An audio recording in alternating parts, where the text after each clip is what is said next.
And the scientists, essentially all, draw the same ultimate conclusion. Global warming is happening, it is man-made, and it is getting worse. Let me talk for a minute about some of the very foundations of the science that we will be discussing.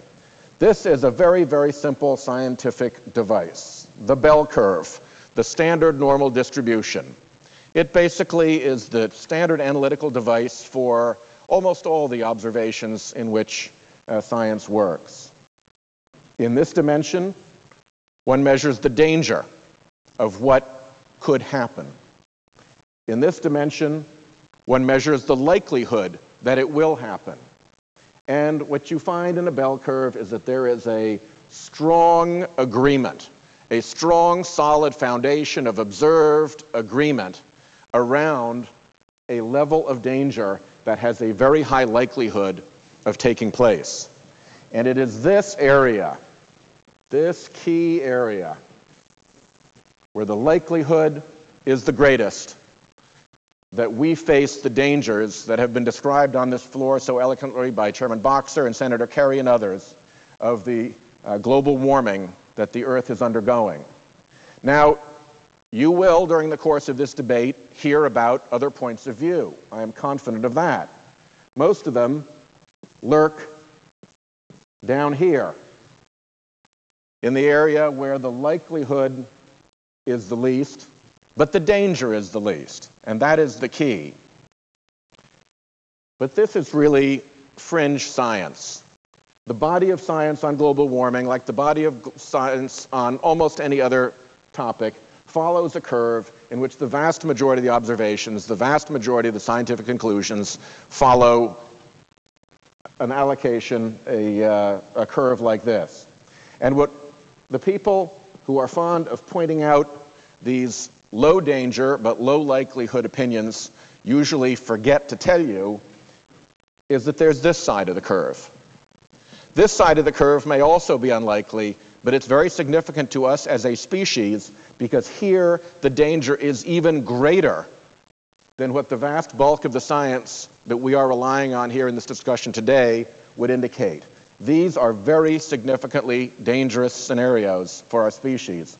And what we found as time has gone on and as the scientific observations have kept coming in is that, we think it's here, but when the observations come in, they tend to be here.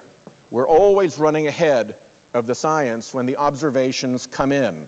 Science isn't telling us, take it easy, don't worry.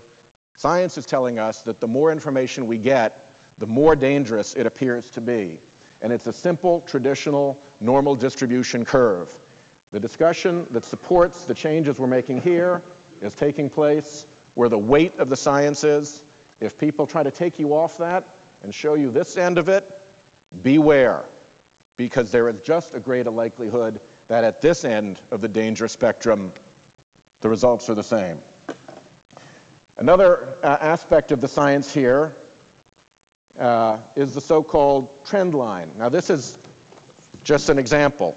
It's not any statistics at all. It's just dots that we put together to show a variety of data over time and how a trend line flows through it that is calculated through a very established scientific process.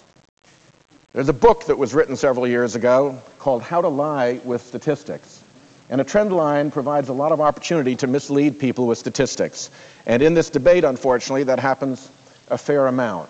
And I'll give an example of that in a second. But basically, each of these, as data points come in over time, and in this case, the temperature of various places on the Earth is measured, scientists are able to draw a trend line that essentially any reputable scientist, almost any reputable mathematician, can draw through those data points, and then you base your conclusions on the trend line. That is standard grade A basic 101 science.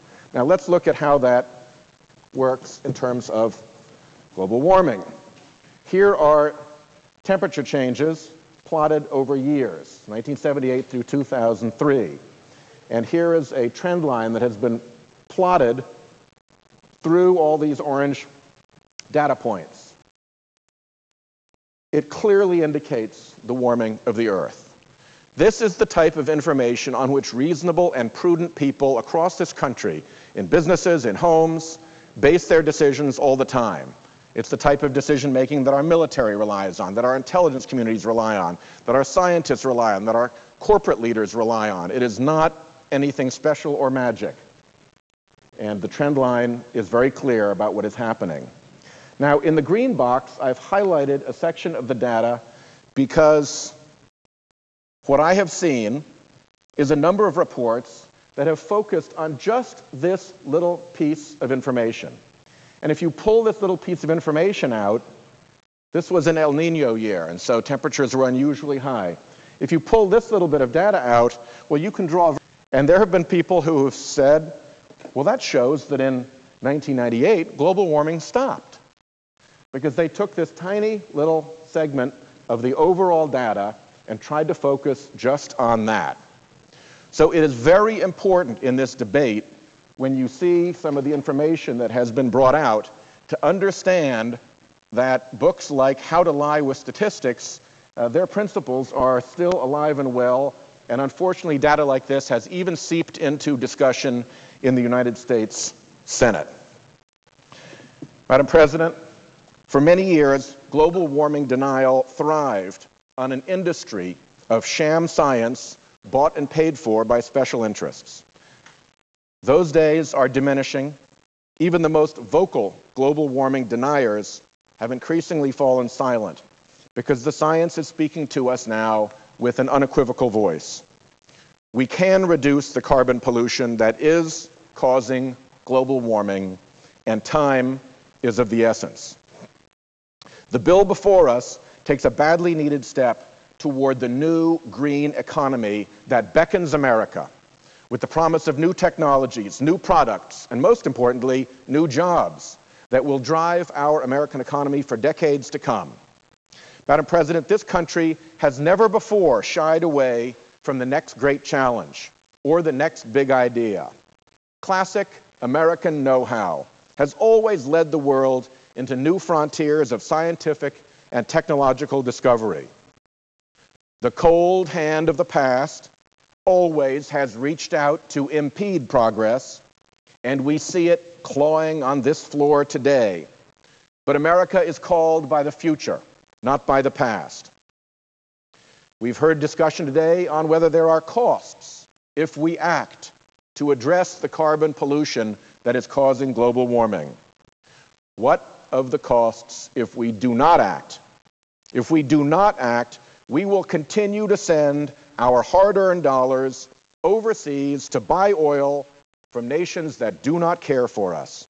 Madam President, the economic implications of our crippling dependence on foreign oil are evident to every American every time they pull up to the gas pump. And the challenge to our national security grows increasingly clear with every day our troops spend mired in the war in Iraq. If President Bush had tackled this problem 7 years ago after he was elected, we would not have the gas prices we see today. We would not have the weakened oil economy we live in today. We are paying at the pump because President Bush was AWOL when the future called. If we do not act, we will not only keep paying at the pump for our continued addiction to foreign oil, but we will fall behind the rest of the world in developing and exploiting the green jobs and technologies of the future. If we do not act, we will witness increasing destruction of our natural landscape, disappearing coastlines back east, fire-swept prairies out west, a tornado-ravaged heartland, our hurricane-battered Gulf Coast. Hunters will see game species change their patterns, migrate away. Trout fishers will find rivers too warm for their game. If we do not act, we will allow the extinction of cherished creatures who share God's earth with us, from the struggling polar bears of Greenland to Rhode Island's own little piping plover. And if we do not act, Madam President, we will become the first and only generation of Americans, the first and only generation of Americans to leave the world to our children in worse condition than the one that was handed to us. We should not make ourselves that first and only generation. We should not break the faith with our children and grandchildren. I look forward, as much as anybody in this room, to a spirited debate that will give all members of this body the opportunity to share their ideas and concerns. But when the debate is done, we must not shirk our duty. This has to be a legitimate debate. This can't be just about scoring political points. There is a true problem before us. We have it within our care, within our control, within our power to do something to get this right. I look forward very much to this debate. I hope that my colleagues are all joining in it in good faith. I hope we will rely on real science and real arguments and not on talking points from industries that haven't gotten it yet. But when you see indications like this, that people are willing to take one little segment of the data out of context as much as that, I think people who are watching this can see if that's what people are doing, there's cause for concern about how serious they are about solving this problem. Madam President, I thank you very much. I yield the floor.